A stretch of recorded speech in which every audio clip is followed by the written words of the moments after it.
CCM ina tabia moja. Inakuchukua kwa wakati, inakutumia, inakuacha kwa wakati kwa kipindi kile. Nikutolee mfano. Aliwahi kuwepo mbunge anaitwa Chacha Lioba. Alikuwa mbunge wetu wa Serengeti. Aliwahi kuhama, akaenda CCM. CCM ikamtumia, ikamtupa jalalani. A few moments later. Mheshimiwa Rais, wakati wengine wanasema tarehe 29 wanawaambia watu kuna maandamano. Mimi kama mtendaji mkuu wa mkoa wa Mwanza niliongoza kwa mwaka mzima sasa.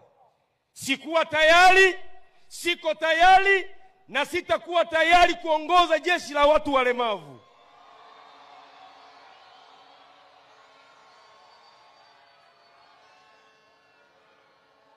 Ndio maana nikasema hakuna haja ya kuwa mnafiki, kuwa nakataa kimya kimya. Acha niondoke niungane na jeshi la ukombozi kuhakikisha tunamsaidia Samia Suluhu Hassan.